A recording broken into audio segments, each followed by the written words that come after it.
Assalamualaikum warahmatullahi wabarakatuh. Halo semua, bertemu lagi di video kali ini tentunya dengan materi yang berbeda. Video kali ini kita akan membahas mengenai marketing mix, khususnya untuk kelas 10 bisnis daring dan pemasaran. Untuk kompetensi yang kita akan bahas yaitu menerapkan strategi bauran pemasaran atau marketing mix dan melakukan strategi bauran pemasaran atau marketing mix.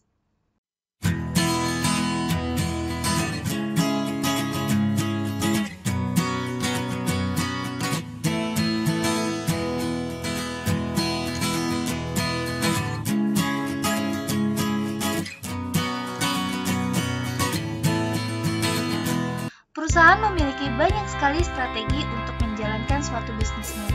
Dan tanpa strategi yang satu ini, perusahaan tidak akan berjalan dengan maksimal.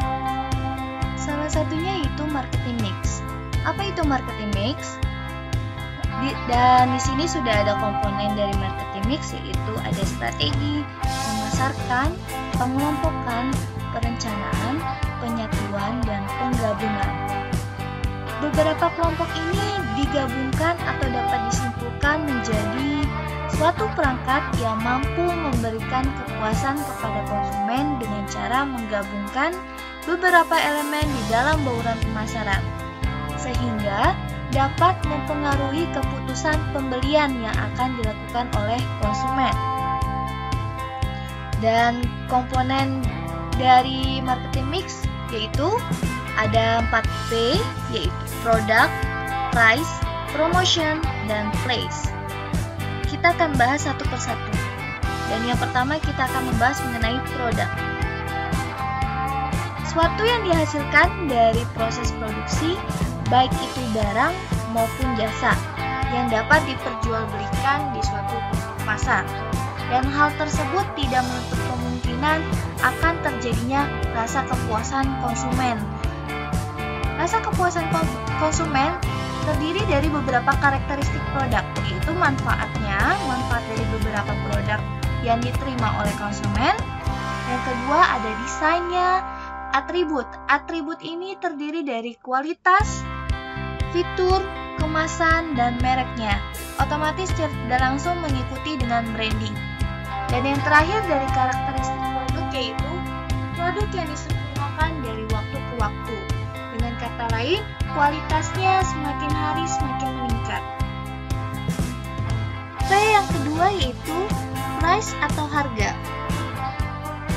Jumlah uang yang harus dibayarkan oleh konsumen untuk mendapatkan suatu produk. Perusahaan tentu harus menetapkan atau menentukan harga sebelum dipasarkan. Salah satunya yaitu yang pertama, cost-based pricing, harga berdasarkan biaya. Hal tersebut mengacu pada ongkos biaya kirimnya, dimulai dari bahan baku sampai bahan jadi. Dan untuk yang kedua yaitu value-based pricing atau harga berdasarkan nilai.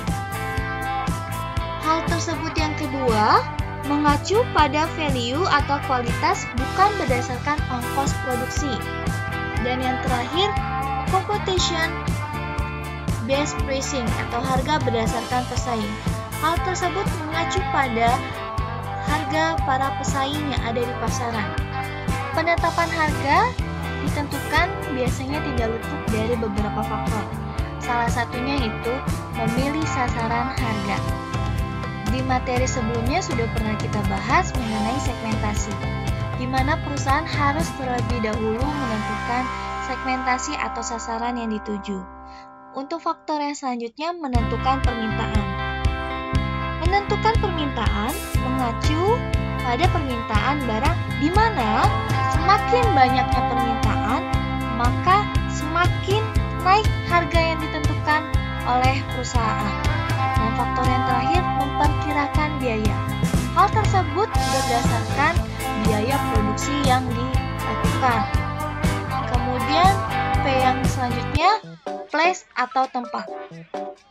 Di sini ada menurut Kotler atau Armstrong, di mana tempat termasuk kegiatan-kegiatan perusahaan yang membuat produk tersedia bagi pelanggan sasaran. Dan di sini sudah ada fungsinya yaitu penyaluran produk, pembelian produk, dan promosi produk. Nanti kita akan bahas mengenai promosi. Hal tersebut berdasarkan dari macam-macam distribusi atau penyaluran distribusinya, penyaluran produknya.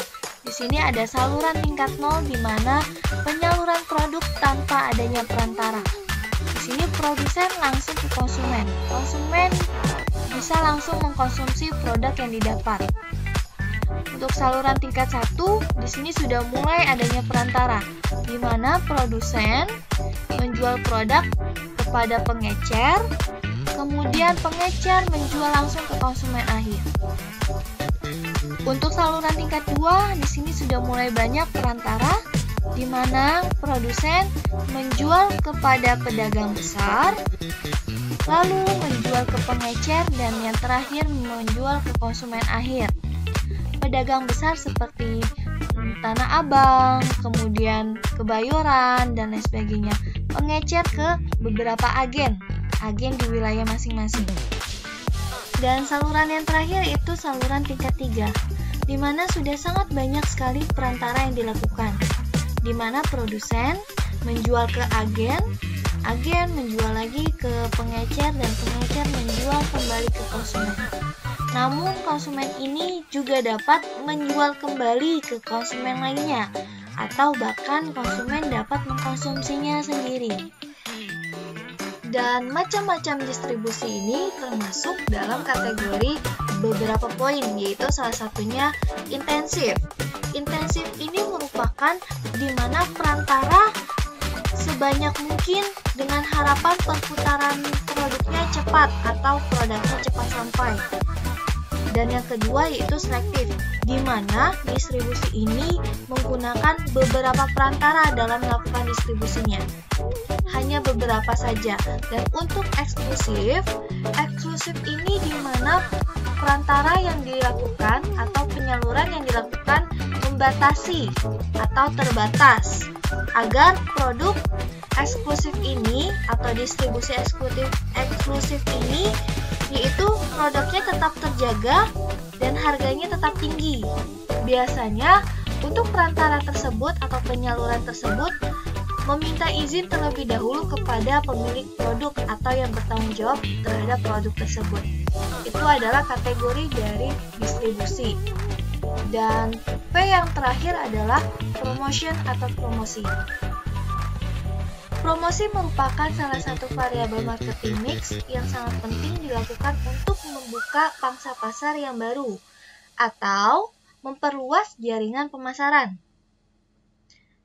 Tujuannya adalah menarik konsumen baru, yang kedua mengkomunikasikan produk baru, dan yang terakhir meningkatkan jumlah konsumen.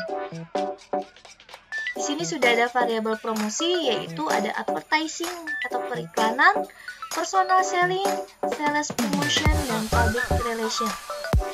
Untuk advertising atau periklanan yaitu di mana komunikasi non-individu, berarti perusahaan ya, dengan sejumlah biaya melalui berbagai media yang dilakukan oleh perusahaan. Jadi komunikasi non-individu atau perusahaan dengan menggunakan sejumlah biaya yang dikeluarkan. Kemudian yang personal selling adalah interaksi antara individu saling bertatap muka yang bertujuan untuk menciptakan atau memperbaiki dan mensukseskan hubungan dengan pelanggan. Untuk sales promotion yaitu kegiatan promosi di luar periklanan, yaitu contohnya personal selling, pameran atau peragaan dari produk tersebut. Itu disebut sales promotion. Dan yang terakhirnya adalah public relation. Public relation bertujuan untuk membangun hubungan baik dengan publik atau masyarakat yang terkait untuk memperoleh dukungan atau membangun citra perusahaan.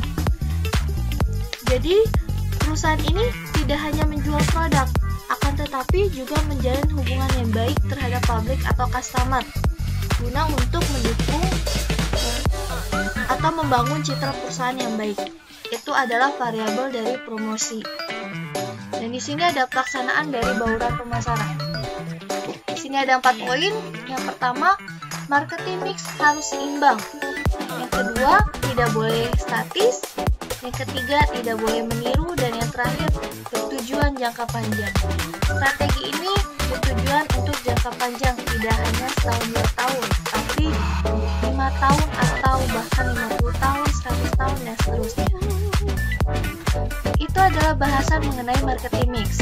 Dan di sini sudah ada kuis. Ada beberapa strategi dalam suatu perusahaan.